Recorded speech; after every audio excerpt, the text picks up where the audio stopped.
All right, how are we doing? Good. Are y'all happy? All right, I hope you're happy. In fact, y'all are so happy you've evacuated getting close to look. Look what I'm going to do. I'm going to come a little bit closer to you. You should be happy today. You know, yesterday was just perfect weather, and then I saw the forecast for today, and I thought that is exactly how Satan would want to close out a series on happiness, is giving us this gloom, giving you every excuse to skip church, but you're here. And so give yourself a little pat on the back for that. Now, also, there's a sense of anticipation I can feel in here because y'all know that the Dallas Renegades start the XFL today. And we're picked to win the championship at the end of the season. And so just the fact that Dallas, for the first time in 20 years, there's football in Dallas, y'all, that might win. Man, I thought that would be a little more excited. I thought that, man. Well, we're talking about happiness is a choice today. And it is. Happiness is a choice. It's a choice that we make. And we all know this is true, even though we fight this idea that happiness is a choice, that you can choose in this moment to be happy. I was thinking about all the different ways in which we see this in our life, yet we still resist this idea that I could choose to be happy. We think, we look at somebody's situation, and we think, well, of course I would be happy if I was in their situation. But we look at our situation, well, how could I be happy? But it is a choice. This week I got an email from Ethel, who is one of our friends in Peru, and she sent me a couple of photos. I'm going to send you I'm going to show you some of the photos that she sent. These are her training from last week, pastors that we were able to connect with on our mission trips in Peru this past year in 2019. And so that's Ethel right there. She's all of 5'3", but man, she commands the room. She's very good at what she does. But what was interesting is I got these pictures and I was like, man, what an awesome year we had in Peru. What an awesome, man, it just makes me so happy. I'm excited to think about going back to Peru. I was just so excited. But then I started thinking about the actual trips to Peru, and this is how happiness works. I got so excited. I was happy, just looking at these pictures. And then if you think about the actual details of our trips this year, one of the trips was delayed a whole day. They missed the flight. The flight was delayed. On my trip, we got there, and I got sick immediately. I was sick the whole time. In fact, our entire team, except for a couple of people, got sick most of the time. And when you're on a mission trip, there's so much downtime that you kind of you sit around for so much. The first time that I was ever introduced to the South American siesta, I was just shocked they will shut down at lunchtime. They will shut down for a few hours and just say, hey, we're gonna sit on the couch in the middle of the day for 3 hours. And it was so unproductive. And I was just like, what are we doing here? But I think back on every trip I've been to, and I just get so happy. I'm so excited. Yet there's no rarely do you have those moments where you're like, man, that's the moment I've been waiting for. And this is scientifically proven that's how happiness works. That's how memories seem to sometimes elevate an experience that may not have been at any moment. Man, this is what happiness is about. I'll give you an example. There was a survey done on Disney vacations. And how many of y'all have ever been to Disney any time in your life? Now, so you're going to resonate with this, okay? They did a survey where they handed this survey, and throughout the vacation, the respondents would have to rate how they were feeling at that exact moment. And so the first time they would have to is they would get up, getting the kids awake, getting them to breakfast, and getting them dressed. And they would rate, how happy are you at this moment? And it was always a 2 or a 3, okay? It was really low. And then they would say, okay, you're on the monorail or the bus getting there, and you walk in. How do you feel just walking in the park? It's like a 6 or a 7 sometimes. Okay, they're standing in line for It's a Small World, and they're standing in line, and the kids are complaining this and that, and they didn't get a fast pass or all of that, and so they're complaining, and it's always, man, a 3 or a 4. And what was interesting is for the average person going to Disney, there's never a moment that they rated above a 6 or a 7. It's very, very rare at Disney while you're there to rate your experience of, man, this is a 10. You're sitting on It's a Small World, and you're judging, okay, at least the kids seem to be enjoying this, right? But most of the adults, when they rate that, they rated it like a 4 or a 5. And when they say why they rated a 4 or 5, they say it would have been lower, but it looked like my spouse was having a little time of relaxation, so I rated it a little higher because at least we were resting. What's interesting, though, is when they come back and survey them 6 months after the Disney vacation, the average person rates the Disney vacation at a 9. Even though there was not one moment during the vacation that they rated a 9. But yet that's how happiness works. It is a choice. This is why whenever you talk to an older couple and you've got your kids, and the older couple that's had kids grown up, they always say, hey, these are the best days of your life. And what do you think? Oh my gosh, because you're in it and you don't rate any moment as a 9 or 10. But when we look back on it, oh, it was so great. I remember when we would stay up, and it was just so great. Though it was so memorable and just such cherished time of holding my kid at 2 in the morning, and just that me. And no one really thinks like that, but we go back and we think about happiness, and it just becomes something where it's a choice we make to elevate something to, I'm happy. I was happy then. And we can do the same in the present. We can make the decision, I am going to be happy. It is a decision. I can look at my kids before we go through an experience, and I can pretty much tell you if they're going to be happy during the experience just by their attitudes. I can look and I can see, are they going to choose to be happy? Last night we were going out for burgers, and I had one of my kids that as we were getting ready to go, I'm not going. And I could just see, you're making a choice to go get a free, dinner, have burgers and fries, and you're going to choose not to be happy. And so we knew, and it ended up being a great time, and they made the choice, I am going to be happy because I'm getting free burgers. I am going to be happy. But it's a choice we make. But here's the interesting thing about choosing to be happy is, if you really think about it, it's true. You know that every time you think, man, this was a good experience, even if it was a hard experience, it was a choice that you made. But yet it's so easy for us to say, I just don't have the strength, or I'm just the wrong type of person because I can't make that choice to be happy. And what I'm going through, and maybe you're going through some tough things right now. Maybe you have people in your life that are facing hard things right now, and you think, it's just so hard right now to choose to be happy. I'm just not that person. I'm not that guy. I'm not that gal. I just can't do it, because sometimes it is hard to make that decision to be happy. And that's why, as we continue through Philippians and we close out this series, it's just so nice to know the context of the book that we've been going through in the Bible. This letter that Paul wrote to the Philippian church. Because as we've said every week, the context tells you so much about happiness and about how a Christ follower finds happiness.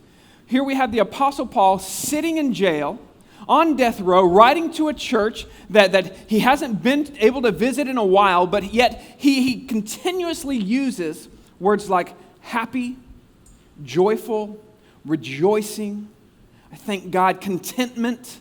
He says these things over and over again. So just the context alone speaks to how powerful Christ can be in the joy and contentment for a Christ follower. Because one of the themes we've seen throughout is that most of us think about happiness as happening to us from the outside in.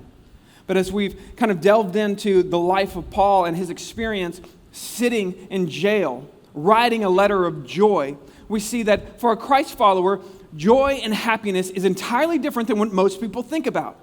And until you experience, it's really hard for us to really get the full idea, the full experience to you if you've never experienced it.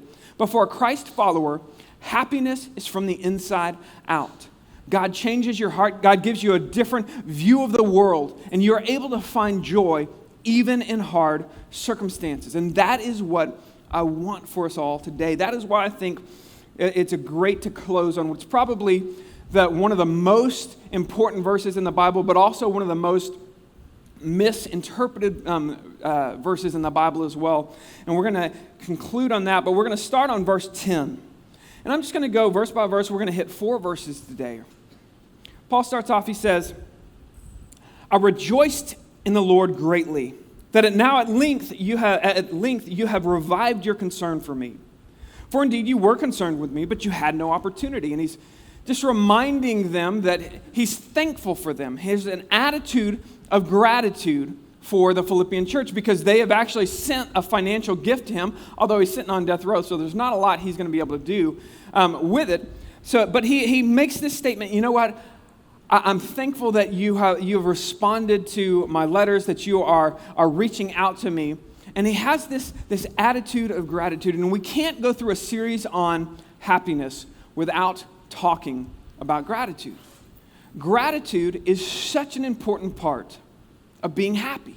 It's such an important part. If you want to go through life in hard circumstances, you have to be able to understand gratitude. Now, this word gratitude, the Latin root of it is where we get words like graciousness and gratefulness and grace.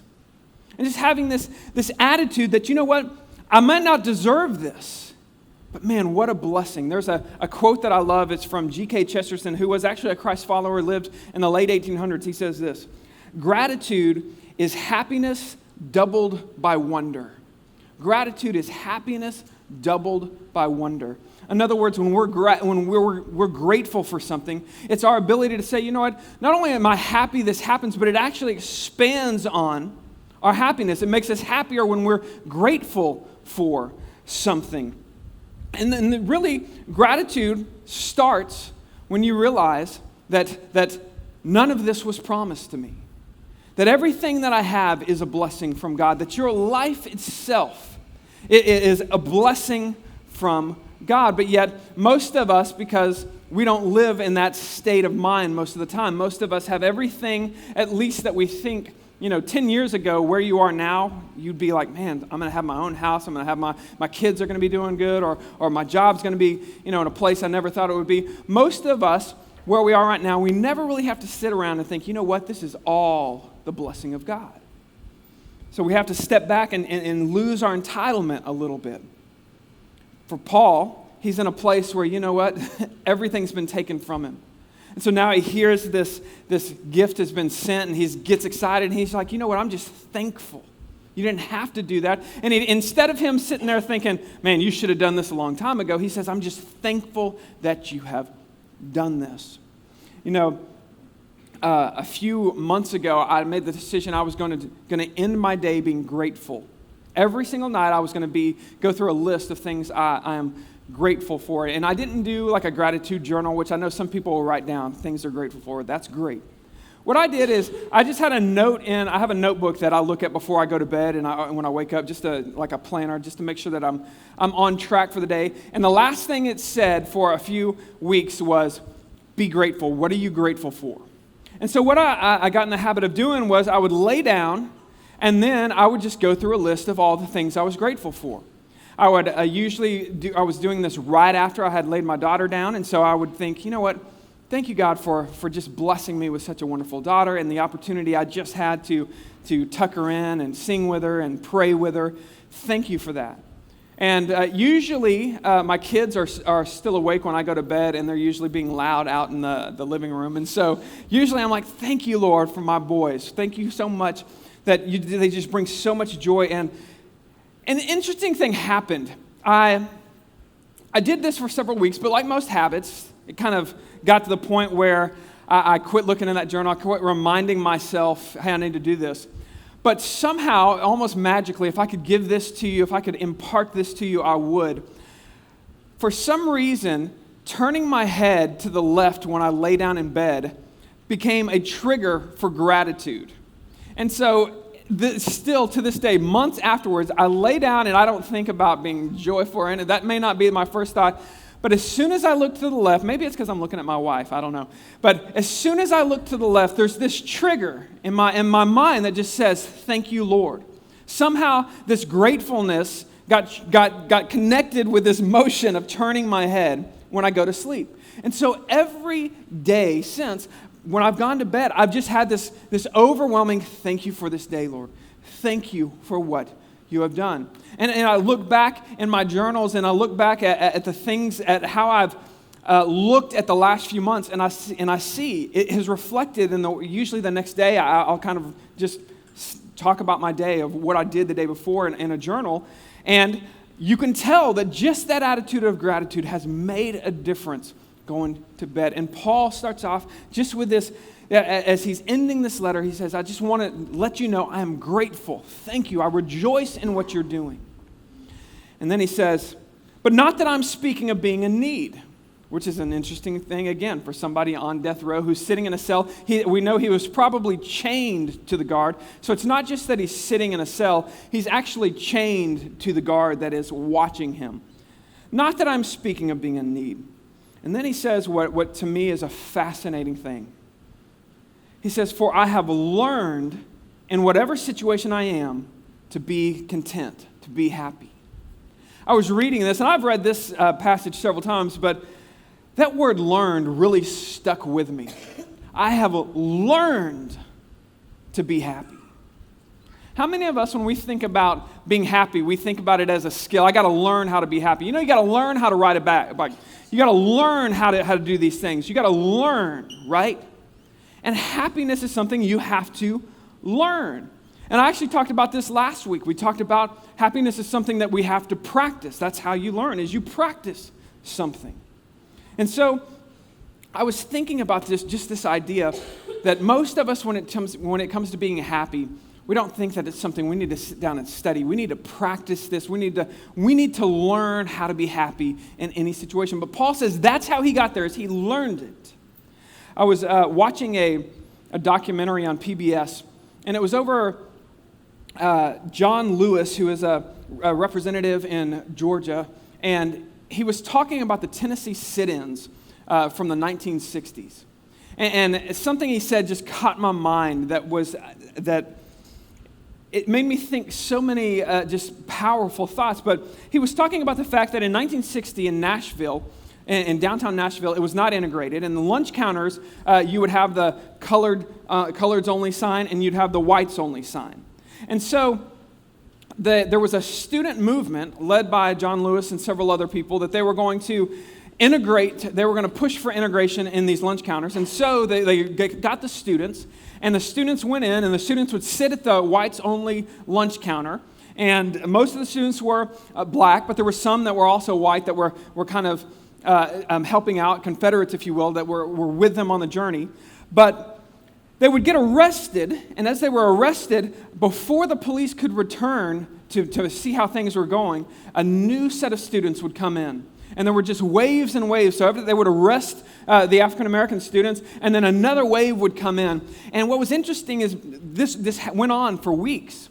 And on about the third week, a whole bunch of racist white people showed up, and they got very belligerent, and they were very angry. And yet none of the students reacted to the anger. They would sit there, and some of them were spat on, some of them were punched, and they were yelled all sorts of different names. And as they were interviewing John Lewis, he said, yeah, this is something that we practiced. We had to practice nonviolence. And when he said that to me, I thought that is the weirdest concept. Because most of us, when we hear of somebody being nonviolent, we think, well, that's the easy way. That would be the easy thing to do. We almost say it's doing nothing. It would be easy. We're just going to do nonviolent nothing. But he said, well, what we would do is for months, we would get all of the students, and all of the black students would sit there, and all of the white students who were for the cause that wanted to help out and see these lunch counters integrated. What we would have the white students do is we would have them yell, spit, hit, do anything they could to try to get a reaction out of these black students. And the black students would practice every day being spit at, yelled at, every name imaginable by people that was for them. And they would condition themselves to be ready for that moment so much that when the time came and they actually did the sit-in, they were able to stay there nonviolent, and very quickly after that. It was a big success. In fact, the mayor came out, he saw this, and the mayor was like, I can't stay silent. This is wrong. We cannot have these. We've got to integrate this. And so I say that just to say, if nonviolence, there's so many things that we say, it didn't take practice. That's a ridiculous idea that you could practice or learn something. But nonviolence is something that has to be practiced and learned. How much more is happiness, something that we take for granted, that it's just something that we're supposed to get and feel, and I should just be happy. You either are happy or you aren't. Scientifically, they've done a lot of studies, and they found that about 50% of people who are happy, who say they are happy most of the time, about 50% is personality. And you know this, there are some people that they default at not happy. And then there are some people that just defaulted happy. And most of you that are defaulting at not happy, you don't like the people that defaulted happy, right? They're kind of, oh my gosh, they're so happy. But they've done studies and they've shown that 40% of happiness is an intentional decision. It's an intentional decision to practice happiness. And I thought that is a fascinating thing, that even if you default at unhappy, you can make yourself happy just by practicing happiness. John Williams and I were talking about this concept of practicing. It's such a freeing thing to practice. A lot of times when we talk about following Christ, we talk about disciplines. You got to have spiritual discipline. You got to be disciplined. And most of us, though, discipline is a hard word because discipline implies for perfection, right? I got to be, man, I'm just not disciplined. We tell ourselves these things. But when you say, you know what, I'm just going to practice. I'm going to practice following Christ. I'm going to practice every single day. There's a graciousness. There's a freedom in practice. And so we're talking about, instead of saying, hey, you know what, I'm just the discipline of reading my Bible. Some of us say, I'm just not disciplined. But instead this week, I want to challenge you. What if you just said, you know what, I'm going to practice reading my Bible? Instead of saying, I'm going to try to be disciplined and read the Bible 7 days a week, you know what, I'm going to practice reading my Bible this week. And then all of a sudden, let's say you get 3 out of 7 days. Maybe you get 2 out of 7. Hey, you were just practicing, right? You'll do better next week. You were just practicing. There's a lot of grace in this idea of practice. Some of us, when it comes to generosity or waking up early, if we label ourselves, you know what, I just can't do it, I'm not good enough. But what I want us to see is this idea of practice and the grace that's built in is really what I want for us. Is not this following Christ as an expectation of you're not good enough. You'll never get there because you're not smart enough or you don't have the discipline. Instead, I want us to see our journey in Christ as every single day, you know what, we're going to practice. We're going to practice reading our Bibles, and if we don't do good one day, we're going to practice, and we're going to keep practicing until we get good at something, because that's how you get good. Maybe you're struggling with generosity right now. You know what? We're going to practice. We're going to give you an opportunity in a little bit to practice generosity, and you're going to have that opportunity to practice anything that Christ has called us to. You have the opportunity to practice that, and happiness is no exception. Paul says, I've learned in whatever situation. And then in verse 12, look what he says. I know how to be brought low, and I know how to abound. In any and every circumstance, I have learned the secret of facing plenty and hunger, of abundance and need. He says, I've been there. There are times when he was a Pharisee where he ate at the finest tables, and he says, I've been there, and I found how to be happy. And I've been in a prison cell, and I know how to be happy in a prison cell when my life is on the line. I know how in both of them. And the first thing that shows us is that for a Christian, getting or not getting is not our source of happiness. Our source of happiness is never in what we get or don't get. Another letter Paul writes to his friend Timothy, he says this. He says, if we have food and clothing, we will be happy with these. If I have food and clothing, I'm gonna praise Jesus, and I'm gonna go out and I'm gonna do what Jesus has called me to do. I'm gonna be happy as long as I just have clothing and some food. You know, it's a powerful thing when we realize that our circumstances don't determine our happiness.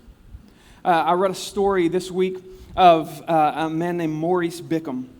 Maurice was put in prison for life. He was actually put on death row, but it was the state of Louisiana changed their law, and they changed everyone on death row to life in prison. Now, Maurice was put in prison in 1957, because a member of the Ku Klux Klan saw a black man, or said he saw a black man shoot the sheriff in Louisiana. And he pointed out Maurice as that man. And so this Ku Klux Klan member, who turns out wasn't even there, put him in jail just on his testimony alone. And for 37 and a half years, Maurice sat in jail in the Louisiana State Penitentiary. And finally, they took up this case, and it was before DNA. They just went back and they looked at the facts, and they said, this is the most ridiculous case. There's no way this man is guilty of this. And he was exonerated in 1996. And what astounds me about the story, though, is they asked Maurice about this. They asked him, what do you have to say about 37 years? In fact, I mean, it's just from 1958 to 1996, and this is what his quote was: I don't have 1 minute's regret. It was a glorious experience. Can you imagine the power of someone to take life in prison, unfair at that? The most unfair, in which it was overturned, not even with DNA, it was just on, this is a ridiculous case. And it was overturned, and he comes out and he makes this choice. You know what? It wasn't even a bad experience. It was a glorious experience. If that doesn't at least show you the power that we can have in choosing happiness, I don't know what else can. But most of us hear a story like that, and you're like, well, he must have been a special man. He was, but I could never be like that. I could never choose happiness, even in my circumstance. There's no way. How could I ever choose happiness? In fact, right now, some of you're in a hard season, or maybe you're facing a hard season. You think, I just don't think I've got the strength to choose happiness. And that's where we get to what I think is the most misquoted, most misappropriated verse. Paul says this. He says, I can do all things through him who strengthens me. Later on, versions would say, they clarified, and they would say, I can do all things through Christ who strengthens me. This verse means a lot of things to a lot of people, but I want to tell you some things it doesn't mean, okay? It doesn't mean you can dunk a basketball if you'll just have enough faith, okay? That's not what it means. It's not the prosperity gospel. It doesn't mean that you could heal grandma if you just had a little more faith. That is not what this verse means. When you look at this verse in context, Paul is saying, listen, I've learned how to be content. I know how to be brought low, and I know how to abound. He says, I know how to be happy in every circumstance. And we all look at that and say, you're on death row, that's ridiculous. And Paul says, it is Christ who gives me the strength to do these things. That's a better translation. In fact, some translate it that way. I can do all of these things through Christ. Now, if you have this on your mirror, and this is what gets you out of bed, you can keep quoting it, okay? That, hey, you're going to be able to achieve your dreams. I hope that happens. But understand in context what Paul is saying, listen, when you have the power of Christ in you, when you have the strength that only Christ can give, you can face anything in this world. You can stare down a bad diagnosis, you can stare down hard situations, and you can still find contentment of knowing Jesus Christ is with you. God is with you, and he can give you a strength that no one else can give you to find joy and happiness. I can do all things through Christ, and he's talking about joy. And what I like about this is it shows you Paul is never focused on his circumstance. He's always focused on what Christ is doing in him.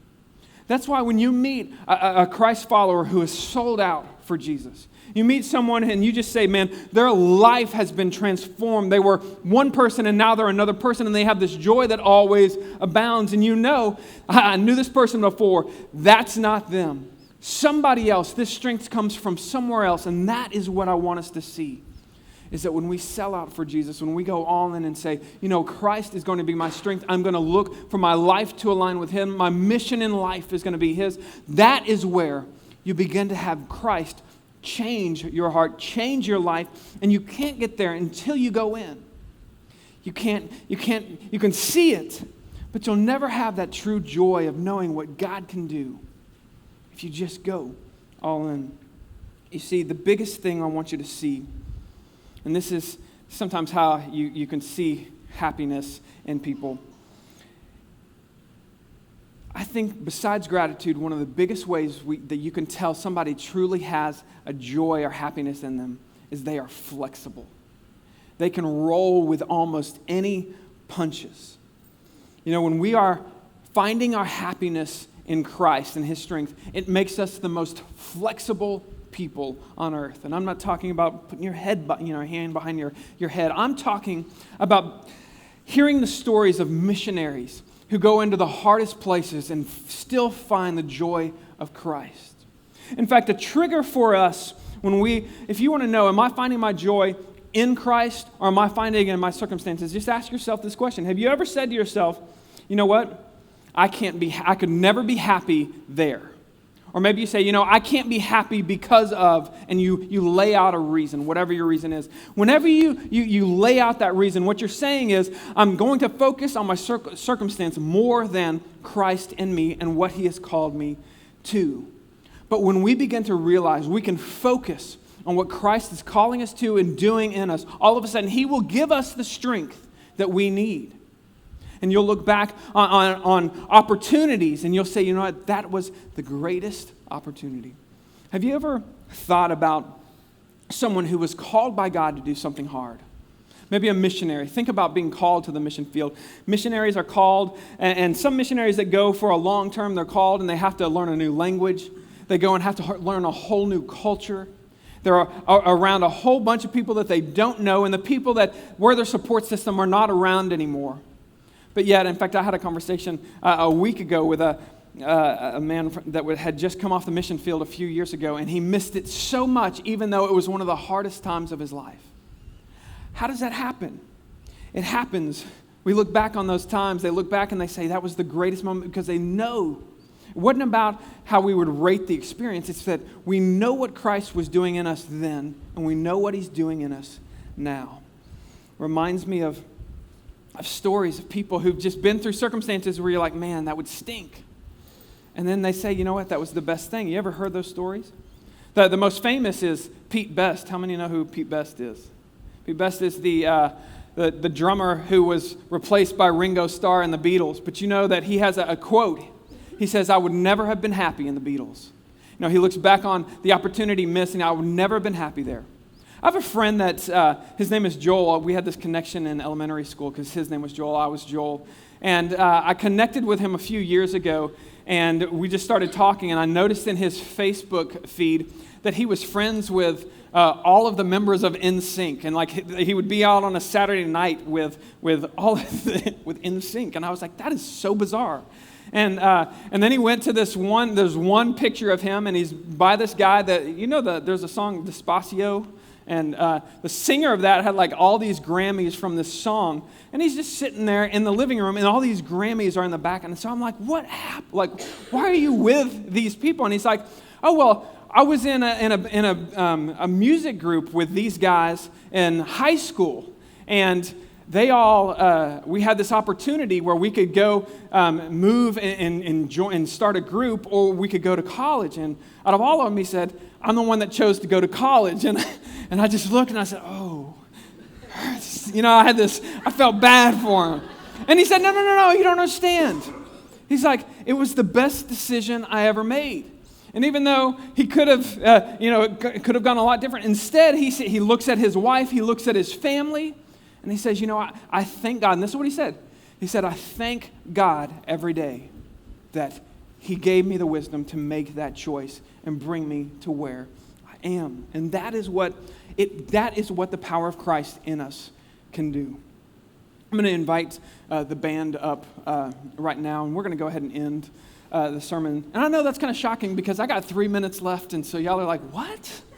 But I want to end this sermon in this series in an interesting way. I was thinking back to some of my best experiences in church, and when I was a little kid in church, I liked when I would be able to talk a little bit. And there's a thing that our church would do growing up. If you're in a traditional church, you've heard it's a call and response.